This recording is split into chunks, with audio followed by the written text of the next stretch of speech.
Assalamualaikum warahmatullahi wabarakatuh.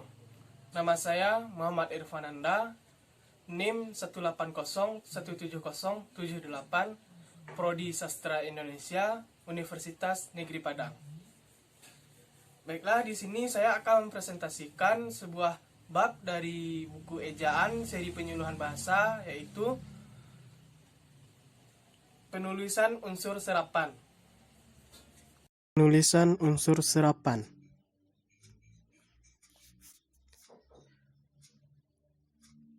Yang dimaksud dengan unsur serapan adalah kata atau istilah yang berasal dari bahasa daerah atau bahasa asing.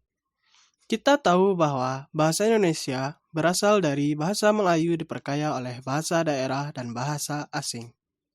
Kata atau istilah bahasa Indonesia yang berasal dari bahasa daerah, terutama bahasa Jawa, seperti nyeri berasal dari Sunda, gambut dari Banjar, dan imbau dari Minangkabau, merupakan contoh kata bahasa Indonesia yang berasal dari bahasa daerah. Adapun kata bahasa Indonesia yang berasal dari bahasa Jawa adalah sebagai berikut, seperti grebek, berubah menjadi gerebek. Unggah, jadi unggah. Blusukan.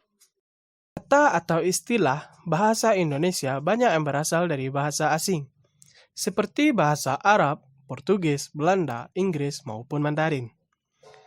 Bahasa Arab terlebih dahulu mempengaruhi bahasa Melayu, yang merupakan asal bahasa Indonesia daripada bahasa lainnya.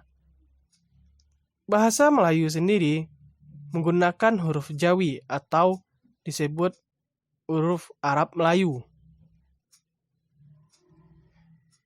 Bahasa Indonesia yang berasal dari bahasa Arab seperti ilmu, amal, maksud, kertas, taat, dan lain-lain.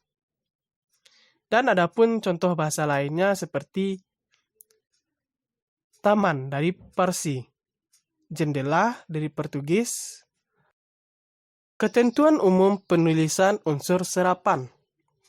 Dalam pedoman umum, ejaan bahasa Indonesia yang disempurnakan, yakni bahwa penyerapan diusahakan agar ejaan diubah seperlunya, sehingga Indonesia dapat dibandingkan dengan bentuk asalnya. Seperti berikut, description diubah menjadi deskripsi, frekuensi diubah jadi frekuensi, idealis berubah menjadi idealis. Pengelompokan unsur serapan pada kenyataannya pengindonesiaan kata istilah asing, terutama dari bahasa Inggris, sekurang-kurangnya dapat dibedakan menjadi 3 kelompok. 1. Pengindonesiaan kata asing dengan hanya mengubah ucapan atau tulisan tetap, tetapi berubah ucapan. 2. Pengindonesiaan kata asing dengan mengubah tulisan, dan ucapannya atau tulisannya berubah.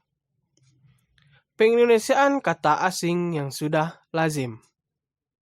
Tulisan tetap tetapi ucapan berubah. Maksudnya, pengindonesiaan kata atau istilah yang berasal dari bahasa Inggris pada dasarnya dilakukan dengan mempertimbangkan ejaan, lafal, atau gabungan keduanya. Pengindonesiaan berdasarkan ejaan inilah yang termasuk dalam kelompok tulisan tetap, tapi ucapannya berubah. Contohnya, bus, bank, unit, program, tank.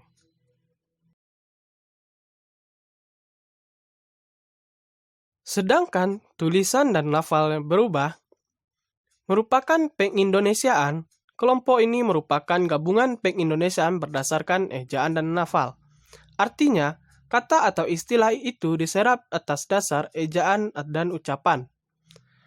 Contohnya sebagai berikut.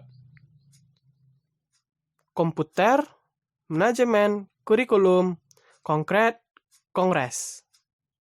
Terakhir, unsur serapan yang sudah lazim. Pada mulanya, aturan atau kaidah pengindonesiaan kata asing, baik dari bahasa Arab, Portugis, Belanda, Inggris, maupun Mandarin, belum ada. Oleh karena itu, pengindonesiaan kata asing berlangsung secara tidak beraturan. Di bawah ini diberikan beberapa contohnya. Seperti jendela dalam bahasa Portugisnya janela, garpu, garfo. Sedangkan bahasa Belanda dari winkel ke bengkel. Dan bahasa Cina bahwan di Indonesia kan menjadi bakwan. Jadi kesimpulannya adalah bahasa Indonesia merupakan campuran bahasa Melayu daerah dan asing sehingga penyerapan diusahakan agar ejaannya diubah seperlunya sehingga bentuk Indonesianya dapat dibandingkan dengan bentuk asalnya. Oleh sebab itu, pengindonesiaan kata atau istilah asing dibagi beberapa kelompok. Seperti pengindonesiaan kata asing dengan hanya mengubah ucapan, tulisan tetap, pengindonesiaan kata asing dengan pengubahan tulisan ucapannya atau tulisan dan ucapan berubah. Pengindonesiaan kata asing yang sudah lazim. Dan itulah presentasi dari saya. Jika ada salah kata, mohon maaf. Wassalamualaikum warahmatullahi wabarakatuh.